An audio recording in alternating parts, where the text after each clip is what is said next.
ಮನೆ ಕೆಲಸದಾಕಿಯ ಕಿಡ್ನಾಪ್ ಆರೋಪ ಪ್ರಕರಣಕ್ಕೆ ಸಂಬಂಧಪಟ್ಟ ಹಾಗೆ ಕೆಆರ್ ನಗರ ಮಹಿಳೆಯ ಅಪಹರಣ ಪ್ರಕರಣದಲ್ಲಿ ಭವಾನಿ ರೇವಣ್ಣ ಅವರಿಗೆ ಬಂಧನದ ಭೀತಿ ಕಾಡ್ತಾ ಇದೆ.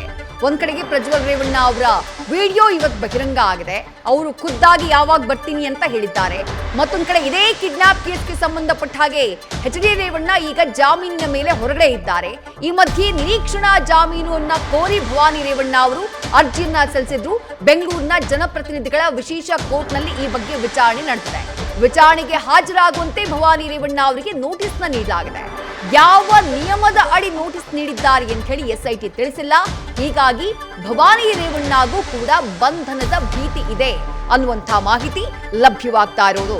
ಸಿಟಿ ಸಿವಿಲ್ ಕೋರ್ಟ್ನಲ್ಲಿ ಭವಾನಿ ರೇವಣ್ಣ ಅವರ ಬೇಲ್ ಅರ್ಜಿ ವಿಚಾರಕ್ಕೆ ಸಂಬಂಧಪಟ್ಟ ಹಾಗೆ ಸಿಗ್ತಾ ಇರುವಂತಹ ಅಪ್ಡೇಟ್ ಇದು.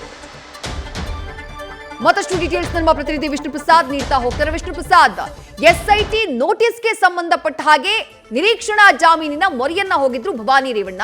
ಕೋರ್ಟ್ನಲ್ಲಿ ಏನಾಯ್ತು, ಜೊತೆಗೆ ನೋಟಿಸ್ ಕೊಟ್ಟಿರುವಂತದ್ದು ಯಾವ ಕಾರಣಕ್ಕಾಗಿ, ನಿಜಕ್ಕೂ ಅವ್ರಿಗೂ ಬಂಧನದ ಭೀತಿ ಕಾಡ್ತಾ ಇದೆಯಾ ಹೇಗೆ ಅಂತ ಹೇಳಿ? ಖಂಡಿತ ವಿದ್ಯಾಶ್ರೀ, ಇವತ್ತಷ್ಟೇ ಜಾಮೀನು ಅರ್ಜಿ ಸಲ್ಲಿಸುವಂತಹ ಕೆಲಸವನ್ನ ಭವಾನಿ ರೇವಣ್ಣ ಅವರು ಮಾಡಿದ್ರು. CCH 82 ಅಲ್ಲಿ ಈ ಒಂದು ಅರ್ಜಿ ಕೂಡ ಸಲ್ಲಿಕೆ ಆಗಿತ್ತು. ಅಂದ್ರೆ ಅದರಲ್ಲೂ 438 CRPC ಅಲ್ಲಿ ಈ ಒಂದು ಅರ್ಜಿಯನ್ನು ಸಲ್ಲಿಸಿದ್ರು. ಈ ಅರ್ಜಿಯಲ್ಲಿ ಅವರ ಮನವಿ ಇದ್ದಿದ್ದೇನಂತಂದ್ರೆ, ಈ ಒಂದು ಪ್ರಕರಣಕ್ಕೆ ಸಂಬಂಧಪಟ್ಟಂತೆ ಈಗಾಗಲೇ SIT 2 ಬಾರಿ ನೋಟಿಸ್ ಕೊಡುವಂತ ಕೆಲಸವನ್ನು ಮಾಡಿದೆ. ಕೊಟ್ಟಿರುವಂತಹ ನೋಟಿಸ್ ಏನಿದ್ರು ಕೂಡ 41A ನೋಟಿಸ್ ಕೊಟ್ಟಿದ್ದಾರೆ. ಆದರೆ ಯಾವ ಕಾರಣಕ್ಕೋಸ್ಕರ ಕೊಟ್ಟಿದ್ದಾರೆ ಮತ್ತೆ ಯಾವ ನಿಯಮದಡಿ ನೋಟಿಸ್ ಕೊಟ್ಟಿದ್ದಾರೆ ಅನ್ನೋದನ್ನ ಎಲ್ಲೂ ಕೂಡ ಮೆನ್ಷನ್ ಮಾಡಿಲ್ಲ. ಅದಲ್ಲದೆ ಈಗಾಗಲೇ ಮತ್ತೆ ಪುನಃ 3ನೇ ನೋಟಿಸ್ ಕೊಡೋದಕ್ಕೂ ಕೂಡ SIT ಸಿದ್ಧತೆ ನಡೆಸಿರುವ ಬಗ್ಗೆ ನಮಗೆ ಮಾಹಿತಿ ಲಭ್ಯ ಆಗಿದೆ ಅನ್ನೋ ಪಾಯಿಂಟ್ ಅನ್ನು ಉಲ್ಲೇಖ ಮಾಡಿದ್ರು. ಇವತ್ತು ಈ ವಿಚಾರಕ್ಕೆ ಸಂಬಂಧಪಟ್ಟಂತೆ ಇವತ್ತೇ ತುರ್ತಾಗಿ ಅರ್ಜಿ ವಿಚಾರಣೆ ನಡೆಸಬೇಕು ಅಂತೇಳಿ ಅವರ ಪರ ವಕೀಲರು ಮನವಿ ಮಾಡುವಂತಹ ಕೆಲಸವನ್ನು ಮಾಡಿದ್ರು. ಈ ಮನವಿಯನ್ನು ಪುರಸ್ಕರಿಸಿದಂತಹ ನ್ಯಾಯಾಧೀಶರಾಗಿರುವಂತಹ ಸಂತೋಷ್ ಗಜಾನನ್ ಭಟ್ ಅವರು ಈ ಒಂದು ಅರ್ಜಿಯ ವಿಚಾರಣೆಯನ್ನು ಇವತ್ತು ನಡೆಸುವಂತಹ ಕೆಲಸವನ್ನು ಮಾಡಿದ್ರು. ಅರ್ಜಿಯ ವಿಚಾರಣೆಯ ವೇಳೆಯಲ್ಲಿ ಅವರ ಪರ ವಕೀಲರು ಮೊದಲನೇ ಪಾಯಿಂಟ್ ಉಲ್ಲೇಖವನ್ನು ಮಾಡಿದ್ರೆ, ಈ ಒಂದು ಪ್ರಕರಣದಲ್ಲಿ ಅಂದ್ರೆ ಒಳನರಸಿಂಹ ಇದರಲ್ಲೂ ಪ್ರಮುಖವಾಗಿ ಕೆಆರ್ ನಗರದಲ್ಲಿ ದಾಖಲಾದಂತಹ ಕಿಡ್ನಾಪ್ ಪ್ರಕರಣಕ್ಕೆ ಸಂಬಂಧಪಟ್ಟಂತೆ ಈಗಾಗಲೇ 2-3 ಬಾರಿ ನೋಟಿಸ್ ಕೊಡುವಂತಹ ಕೆಲಸವನ್ನು ಮಾಡಿದ್ದಾರೆ. ಕೊಟ್ಟಿರುವಂತಹ ನೋಟಿಸ್ನಲ್ಲಿ ಯಾವ ರೂಲ್ಸ್ ಅಡಿಯಲ್ಲಿ ಕೊಟ್ಟಿದ್ದಾರೆ ಅನ್ನೋಂಥದ್ದನ್ನ ಎಲ್ಲೂ ಕೂಡ ಏನು ಕ್ಲಾರಿಫಿಕೇಶನ್ ಮಾಡಿಲ್ಲ. ಜೊತೆಗೆ ಈ ಒಂದು ಪ್ರಕರಣಕ್ಕೆ ಸಂಬಂಧಪಟ್ಟಂತೆ ನಾನು ವಿಚಾರಣೆಗೆ ಹೋದರೆ ನನ್ನನ್ನು ಬಂಧಿಸುವಂತಹ ಸಾಧ್ಯತೆ ಇದೆ, ಹೀಗಾಗಿ ನನಗೆ ಮಧ್ಯಂತರ ನಿರೀಕ್ಷಣಾ ಜಾಮೀನು ಅರ್ಜಿ ಮನವಿಯನ್ನು ಕೊಡಬೇಕು ಅಂತೇಳಿ ಅವರ ಪರ ವಕೀಲರು ಮನವಿ ಮಾಡುವಂಥ ಕೆಲಸವನ್ನು ಇವತ್ತು ಮಾಡಿದ್ದಾರೆ. ಜೊತೆಗೆ ಮನವಿ ಮಾಡುವಂಥ ಸಂದರ್ಭದಲ್ಲೂ ಕೂಡ ಈಗಾಗಲೇ ಪ್ರಕರಣಕ್ಕೆ ಸಂಬಂಧಪಟ್ಟಂತೆ ದುರುದ್ದೇಶಪೂರ್ವಕವಾಗಿ ತನ್ನ ಪತಿಯನ್ನು ಕೂಡ ಬಂಧಿಸಿದ್ದಾರೆ. ಅದಾದ ಬಳಿಕ ಅವರು ಈಗಾಗಲೇ ಜಾಮೀನು ಪಡೆದುಕೊಂಡು ಹೊರಗಿದ್ದಾರೆ ಅನ್ನೋ ಪಾಯಿಂಟನ್ನು ಕೂಡ ಅವರು ಉಲ್ಲೇಖ ಮಾಡುವಂಥ ಕೆಲಸವನ್ನು ಮಾಡಿದ್ದಾರೆ.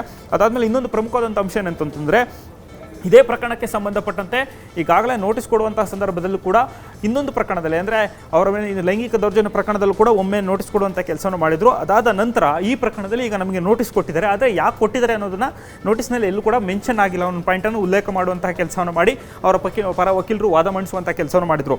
ವಾದವನ್ನು ಆಲಿಸಿದಂತಹ ಪೀಠ ಈ ಒಂದು ಅರ್ಜಿ ವಿಚಾರಣೆಯನ್ನು ಈಗ ನಾಳೆಗೆ ಮುಂದೂಡಿಕೆ ಮಾಡುವಂಥ ಕೆಲಸವನ್ನು ಮಾಡಿದೆ. ಇದೇ ವೇಳೆಯಲ್ಲಿ SITಗೂ ಕೂಡ ಅಬ್ಜೆಕ್ಷನ್ ಸಲ್ಲಿಸೋದಕ್ಕೆ ಈಗ ನೋಟಿಸ್ ಕೊಡುವಂಥ ಕೆಲಸವನ್ನು ಜನಪ್ರತಿನಿಧಿಗಳ ನ್ಯಾಯಾಲಯ ಮಾಡಿದೆ. ಈ ಮೂಲಕ ಜಾಮೀನು ಅರ್ಜಿ ವಿಚಾರಣೆಯನ್ನು ಈಗ ನಾಳೆ ಮುಂದೂಡಿಕೆ ಆಗಿದ್ದು, ನಾಳೆ ಈಗ ಅದರಲ್ಲೂ ಭವಾನಿ ರೇವಣ್ಣ ಅವರು ಸಲ್ಲಿಸಿರುವಂತಹ ನಿರೀಕ್ಷಣಾ ಜಾಮೀನು ಅರ್ಜಿ ಏನಿದೆ, ಈ ಜಾಮೀನು ಅರ್ಜಿಗೆ ನಾಳೆ ಆಕ್ಷೇಪಣೆ ಸಲ್ಲಿಸುವಂಥ ಕೆಲಸವನ್ನು SIT ಮಾಡುತ್ತೆ. ಅವರ ಪರ ವಕೀಲರು ಕೂಡ ಬಂದು ವಾದ ಮಂಡಿಸುವಂಥ ಕೆಲಸವನ್ನು ಮಾಡ್ತಾರೆ. ಪ್ರಕರಣದಲ್ಲಿ ಭವಾನಿ ರೇವಣ್ಣ ಅವರ ಪಾತ್ರ ಏನು, ಯಾವ ಉದ್ದೇಶಕ್ಕೋಸ್ಕರ ಅವರಿಗೆ ನೋಟಿಸ್ ಕೊಡಲಾಗಿದೆ ಅನ್ನುವಂತಹ ಕ್ಲಾರಿಫಿಕೇಶನ್ ಅನ್ನು ನಾಳೆ ಕೋರ್ಟ್ ಮುಂದೆ ಇಡುವಂಥ ಕೆಲಸವನ್ನು SIT ಮಾಡುತ್ತೆ. ಅದಕ್ಕೆ ಕೌಂಟರ್ ಆಗಿ ಭವಾನಿ ಪರ ವಕೀಲರು ಸೀನಿಯರ್ ಕೌನ್ಸಿಲ್ ಹಾಜರಾಗುವಂತಹ ಸಾಧ್ಯತೆಗಳು ಬಹುತೇಕ ಜಾಸ್ತಿ ಇರುವಂಥದ್ದು. ಹೀಗಾಗಿ ಅವರು ಹಾಜರಾಗಿ ನಾಳೆ ವಾದ ಮಂಡಿಸಿದಂತಹ ಬಳಿಕ ಈ ಒಂದು ಜಾಮೀನಿನ ಅರ್ಜಿಗೆ ಸಂಬಂಧಪಟ್ಟಂತೆ ತೀರ್ಪು ನೀಡುವಂತಹ ಸಾಧ್ಯತೆಗಳಿದೆ.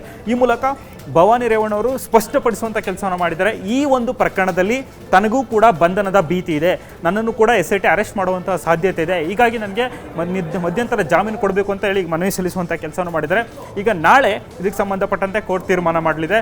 ಇವರಿಗೆ ಜಾಮೀನು ಕೊಡುತ್ತಾ ಇಲ್ಲ ಭವಾನಿ ಅವ್ರನ್ನ ಪುನಃ ಏನೋ SIT ಕಸ್ಟಡಿಗೆ ಪಡ್ಕೊಳ್ಳುವಂಥ ಕೆಲಸವನ್ನು ಮಾಡ್ತಾರಾ, ಅರೆಸ್ಟ್ ಮಾಡ್ತಾರಾ, ಇಲ್ಲ ಭವಾನಿ ಅವರು ಇಲ್ಲಿಂದ ಬೇರೆ ಒಂದು ಏನು ಚಾಲೆಂಜ್ ಮಾಡುವಂಥ ಕೆಲಸವನ್ನು ಮಾಡ್ತಾರೆ. ಈಗ ಅನೇಕ ಅಂಶಗಳು ನಾಳೆ ಪ್ರಕರಣಕ್ಕೆ ಸಂಬಂಧಪಟ್ಟ ಹಾಗೆ ಆರೋಪಿಗಳ ಪಟ್ಟಿಯಲ್ಲಿ ಭವಾನಿ ರೇವಣ್ಣ ಅವರ ಹೆಸರಿಲ್ಲ FIR ನಲ್ಲಿ.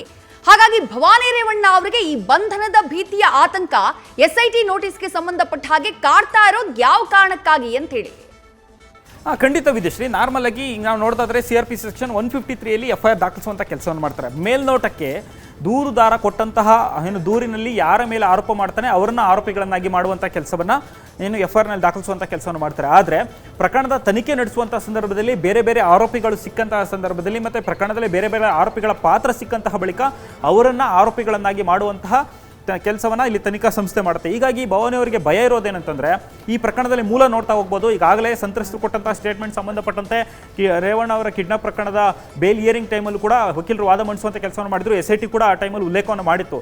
ಈಗಾಗಲೇ ಪ್ರಕರಣದ ಸಂತ್ರಸ್ತೆ ಏನಿದ್ದಾರೆ, ಅಂದರೆ ಕಿಡ್ನಾಪ್ ಪ್ರಕರಣದ ಸಂತ್ರಸ್ತೆ ಏನಿದ್ದಾರೆ, ಆಕೆಯನ್ನು 24ನೇ ತಾರೀಕೆ ಅಂದರೆ FIR ದಾಖಲೆ ಆಗೋದಕ್ಕೆ 3 ದಿನ ಮುಂಚಿತವಾಗಿ ಭವಾನಿ ರೇವಣ್ಣ ಅವರು ಅವರ ಮನೆಗೆ ಕರೆಸ್ಕೊಂಡಿದ್ರು ಅನ್ನೋ ಒಂದು ಪಾಯಿಂಟನ್ನು ಉಲ್ಲೇಖವನ್ನು ಮಾಡ್ತಾರೆ. ಅದಲ್ಲದೆ 26ನೇ ತಾರೀಕು ಲೋಕಸಭಾ ಚುನಾವಣೆ ಇದೆ, ಆಗ ಮತದಾನ ಮಾಡಬೇಕು ಅಂತ ಆಕೆ ಮನವಿ ಮಾಡಿದಂತಹ ಬಳಿಕ ಅವ್ರನ್ನ ವಾಪಸ್ ಕಳಿಸುವಂತಹ ಕೆಲಸವನ್ನು ಭವಾನಿ ರೇವಣ್ಣ ಅವರು ಮಾಡಿದ್ರು ಅನ್ನೋ ಪಾಯಿಂಟ್ ಕೂಡ ಆ ಟೈಮಲ್ಲಿ ಉಲ್ಲೇಖ ಆಗಿತ್ತು. ಅಂದರೆ ಪ್ರಕರಣದಲ್ಲಿ ಒಂದು ಕಡೆ ಕಾನ್ಸ್ಪಿರಸಿ ಮಾಡಿ 120B ಕೂಡ ಒಂದು ಕಡೆ ಆ್ಯಡ್ ಆಗಿರುವಂಥದ್ದು, ಕಾನ್ಸ್ಪಿರಸಿ ಮಾಡಿಯೇ ಇಲ್ಲಿ ಕಿಡ್ನಾಪ್ ಮಾಡಿದ್ದಾರೆ, ಇಲ್ಲಿ ಒಂದು ವೇಳೆ ದೂರು ಕೊಟ್ಟರೆ ಪ್ರಜ್ವಲ್ ರೇವಣ್ಣಗೆ ಸಂಕಷ್ಟ ಆಗುತ್ತೆ ಅನ್ನೋ ಒಂದು ಕಾರಣಕ್ಕೋಸ್ಕರನೇ ಕಿಡ್ನಾಪ್ ಮಾಡಿದ್ದಾರೆ ಅಂತ SIT ವಾದವನ್ನು ಮಂಡಿಸುವಂಥ ಕೆಲಸವನ್ನು ಮಾಡಿತ್ತು. ಈ ಒಂದು ಕಾನ್ಸ್ಪಿರಸಿಯಲ್ಲಿ ಒಳಸಂಚೆಯನ್ನು ಮಾಡಿದರೆ ಇದರಲ್ಲಿ ಭವಾನಿ ರೇವಣ್ಣ ಅವರು ಕೂಡ ಶಾಮೀಲಾಗಿರುವಂತಹ ಶಂಕೆ ಇದೆ. ಜೊತೆಗೆ ಭವಾನಿ ರೇವಣ್ಣ ಅವರ ಪ್ಲಾನ್ನಂತೆ ಏನಾದರೂ ಕಿಡ್ನಾಪ್ ಮಾಡಲಾಗಿದೆಯಾ, ಇಲ್ಲ ರೇವಣ್ಣ ಅವರ ಡೈರೆಕ್ಷನಲ್ಲಿ ಕಿಡ್ನಾಪ್ ಮಾಡಲಾಗಿದೆಯಾ, ಈ ಒಂದು ಅಂಶಗಳಿಗೆ ಸಂಬಂಧಪಟ್ಟಂತೆ ಒಂದಷ್ಟು ಎವಿಡೆನ್ಸನ್ನು ಕಲೆಕ್ಟ್ ಮಾಡುವಂಥ ಕೆಲಸವನ್ನು SIT ಟೀಮ್ ಮಾಡ್ತಿತ್ತು.